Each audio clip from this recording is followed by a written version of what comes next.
So basically, One Man Revolt and P3 Foundation decided to come together to screen the documentary The End of Poverty. We wanted to screen the film, get uni students, young professionals, academics all together in one room, and then facilitate a discussion afterwards.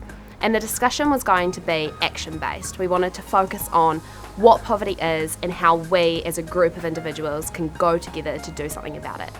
We picked End of Poverty was because it took us right from the start of how poverty came around and followed it through to the end to our current situation, because a lot of people don't know how it started or why it's still there, because we personally live in a nation that hasn't been through that as much, and our generation especially doesn't know much about extreme poverty. What we wanted to do was just to raise awareness. A lot of the issues on the night actually came back to global trade, free trade, and a lot of economic reasons for poverty. So the conversation also came back a bit to our current economic system and ways that we could possibly go out and change that. Part of what I took out of tonight is, we're not going to change it overnight, but it will happen. There's a lot of things people can do. There's lots and lots of things that people, I guess we can stop buying so much stuff.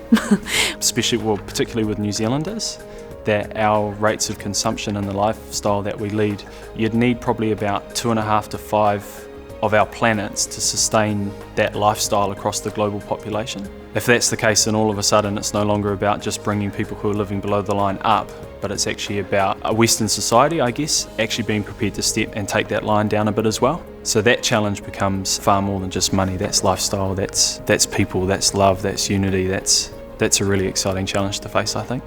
So current global trade practices are really focused on an idea called free trade.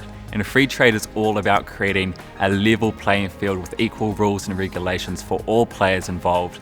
But unfortunately, when you have a level playing field but really unequal players, that level playing field creates a really uneven game. The corporations and companies in the developing world are not as strong and don't have the ability to compete on that level playing field with the corporations and companies in the rich world. So although we have this level playing field, it leads to really unequal results in global trade. It seems like kind of neoliberal capitalist ideas prioritise this idea that we're all independent and self-sufficient and should be responsible for our own lives and the choices we make in our lives. And I think that's actually a bit of a myth. That's not how I actually think about how I've lived my life, kind of thing. So I think what that idea does is that it positions people who are in poverty or who need help as kind of either lazy or irresponsible or somehow deficient in some way. And I think that framing isn't useful for anyone, really. So I think we need to move beyond that and kind of focus on the ways in which we're all connected. The first response is that there's some really, really wealthy people who can throw some money at a problem and fix it. But perhaps increasingly that conversation's becoming a little bit more like treating the symptom as opposed to the root cause.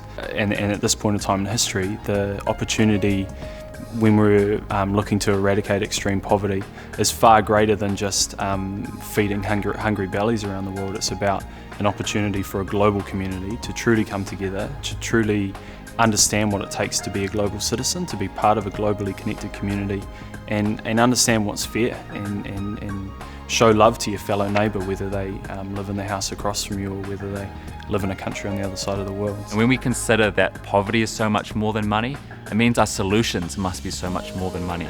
It's not just providing money to those who need it, it's providing those safe, sustainable communities where people have hope, where people have security, and where people feel connected. Young people should care about poverty for a number of reasons. First of all, if you don't, it's not cool anymore. The cool thing is to really give a care about this, because it's real, it's genuine. It's an opportunity for this time in history for us to do something that's truly monumental, truly significant. So I just can't understand what it would be like being a young person growing up now in this time facing these challenges and not be a part of something so significant. What else could be going on that could be more important?